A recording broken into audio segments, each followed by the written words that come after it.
안녕하세요. 익명의 도시입니다. 진화심리학 31번째 영상입니다. 영상을 시청하시기 전에 구독과 좋아요 부탁드립니다. 우리 인간은 자주 싸웁니다. 싸움은 작은 말다툼에서 신체적인 다툼, 심지어 누군가를 살해하는 것까지도 연결됩니다. 물론 21세기에 들어서 과거의 어느 때보다 폭력의 수준이 낮아지고 있지만 여전히 우리는 일상생활에서 갈등과 폭력을 접하고 대중매체에서도 많이 접합니다. 인간은 왜 싸우는 것일까요? 우리가 기본적으로 싸우는 이유는 이익을 놓고 경쟁을 하기 때문입니다. 경쟁을 하는 이유가 사람일 수도 있고 재화일 수도 있고 서비스일 수도 있습니다. 그렇다면 우리는 이익이 무엇인지를 분명하게 할 필요가 있습니다. 여기에서 이익의 사전적 정의는 당사자에게 돌아가는 이점 혹은 혜택이라고 할 수 있습니다. 이를 진화심리학에서 정의하고 있는 개념으로 치환하면 크게 두 가지를 이야기할 수 있습니다. 첫째, 적합도 이익. 개인의 이익을 그 개인이 가진 대립 유전자들의 상대적인 복제 성공도로 말할 수 있고, 두 번째, 지각된 이익. 적합도 향상과 무관하게 개인의 이익을 그가 선호하는 상태와 동일시하는 보다 더 심리적인 해석도 타당성입니다. 사실 이 두 가지는 비슷해 보이지만 동일하지 않습니다. 우리의 적합도 이익을 이루기 위한 선택은 우리의 지각된 이익을 형성하게 합니다. 한정된 자원, 예를 들어 식량에 접근하려고 경쟁하는 비혈연 관계에 있는 동성은 서로의 적합도에 위협이 되고, 따라서 우리는 상대를 라이벌로 인지하고 라이벌로 대하게 됩니다. 그리고 아내의 간통은 남성의 기대 적합도에 손해를 입히기 때문에 아내의 성적인 부정은 극도의 반감을 불러일으킵니다. 이러한 두 개체의 적합도 이익은 다양한 정도로 중첩되거나 대립할 수 있는데, 이로 인해 개체 간 갈등이 일어나게 됩니다. 이러한 갈등이 더욱 발전하게 되면 물리적인 폭력, 나아가서는 같은 인간을 죽이는 살인에까지 이르는 것입니다. 같은 종끼리의 폭력, 다시 말해 종 내 폭력은 진화심리학의 중요한 주제 중에 하나입니다. 그리고 인간에게 있어 이러한 종 내 폭력은 사망의 중요한 원인입니다. 그러나 종 내 폭력에서 인간 내에 여러 관계에 따른 변이는 존재합니다. 그렇다면 어떤 요소들이 영향을 미칠까요? 그 첫 번째는 혈연관계입니다. 포괄 적합도 이론에 의하면 적합도 이익의 공유를 지탱하는 근본적인 토대는 가계로 연결된 친족 관계입니다. 따라서 앞서 언급했던 지각된 이익도 그 관계를 따르고, 사회적 동기도 사실상 족벌주의적입니다. 친족은 포괄 적합도의 운반자, 다시 말해 자신과 유전자를 공유하기 때문에 동물은 가까운 친족을 소중하게 여기고, 친족 확인에 어느 정도 신뢰성이 확보된다면 동물의 선택은 친족의 복지를 중시합니다. 이를 쉽게 생각하면 우리는 비친족보다는 친족에게 해를 끼치기가 더 어려운 것입니다. 인간의 경우 북의 친족 남성들이 다른 가계와 경쟁하기 위해 정치적이고 군사적인 동맹을 맺는 경향이 있으며, 그런 연합을 형제이익 집단이라 부릅니다.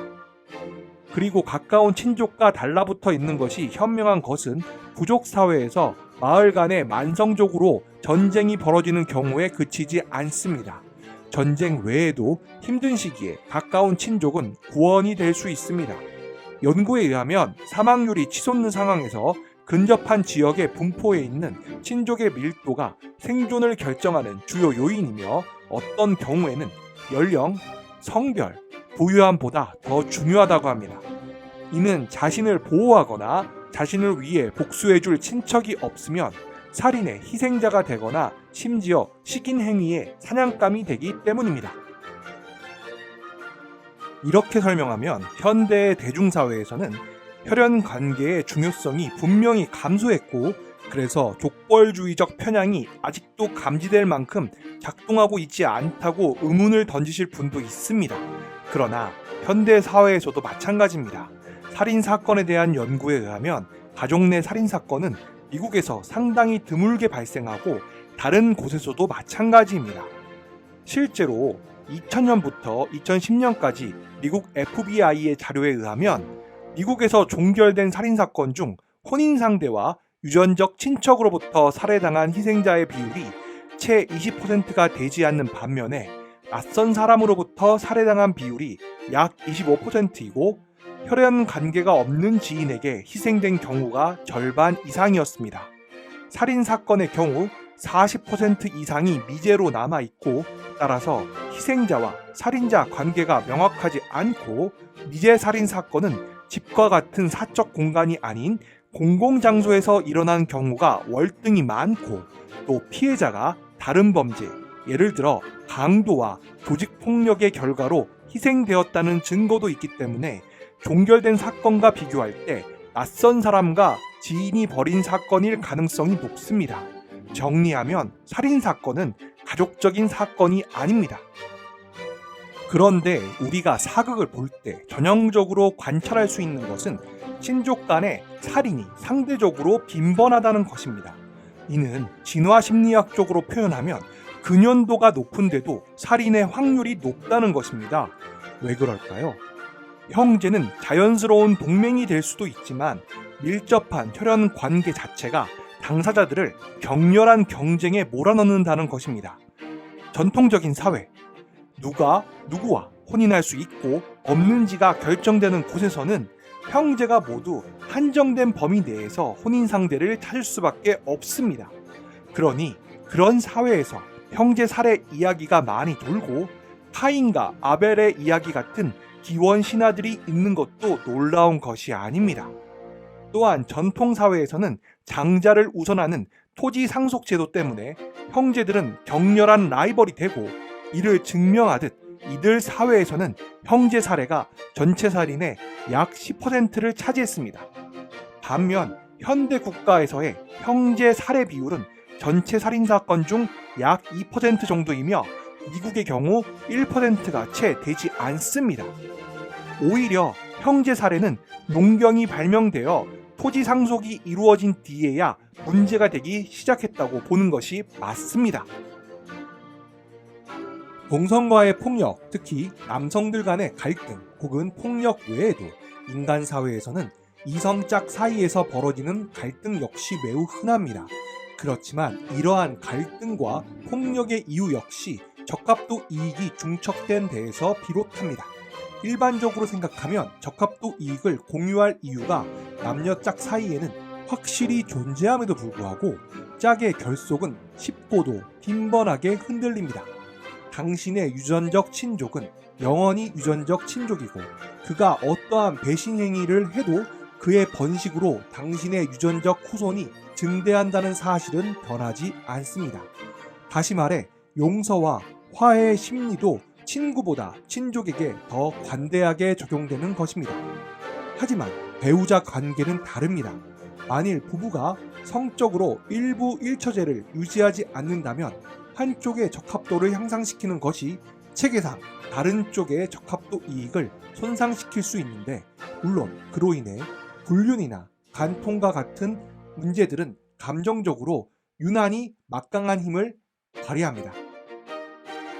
진화적인 사고방식으로 배우자 관계를 분석하면 어느 정도 구분되는 갈등의 근거를 최소 6가지 지적할 수 있습니다. 이는 대부분의 일반인들이 행복한 결혼에 가장 큰 위협으로 여겨지는 것들과 분명히 일치합니다. 첫째, 은밀한 짝 외 수정. 둘째, 이전 결합에서 태어난 의존적인 자식. 셋째, 반개 친족들에 대한 족벌주의적 지원. 넷째, 파트너의 노력에 무임승차하고 싶은 마음. 다섯째, 배우자 둘, 다시 말해 어장을 관리하고 어쩌면 업그레이드까지도 하기를 바라는 마음.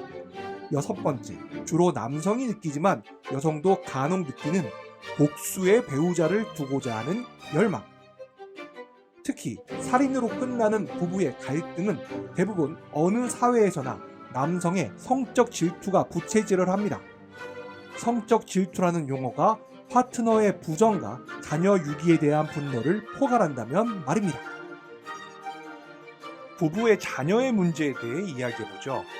부부의 자녀는 두 사람의 적합도 이익에 교집합을 만들어내고 부부가 가진 자원을 이상적으로 사용하는 방법 같은 어려운 문제에서 합의를 조장하지만 이전 결합에서 태어난 자녀, 다시 말해 의붓자식은 정반대의 효과를 일으킵니다.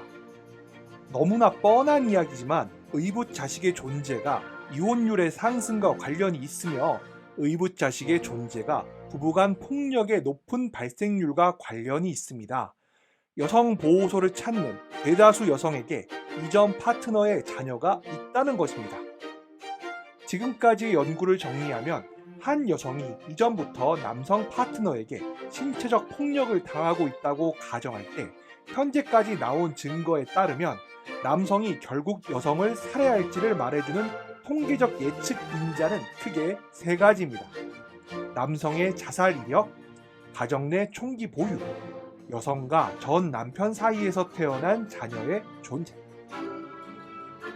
이 영상에서는 인간 사이에 발생하는 모든 갈등과 폭력을 다루지는 않았지만 인간의 갈등과 폭력에 대한 논의 중 크게 두 가지인 남성들 사이의 폭력, 특히 혈연관계는 큰 영향을 미치고 있다는 점과 남녀 커플 사이의 폭력에 대해 이야기해 보았습니다. 그렇다면 인간은 같은 인간에 대해 살해를 벌이는 이유에 대해 어떻게 설명할 수 있을까요? 분명한 것은 살인의 경우 사람들이 자연 선택의 결과로 살인을 저지르고 또 살해당하는 이를 피하는 관계 특이적인 심리적 적응을 갖추게 되었다는 것입니다. 이번 영상은 여기까지입니다. 지금까지 시청해 주셔서 감사합니다. 이상 익명의 도시였습니다. 여러분의 구독과 좋아요는 영상 제작에 큰 힘이 됩니다.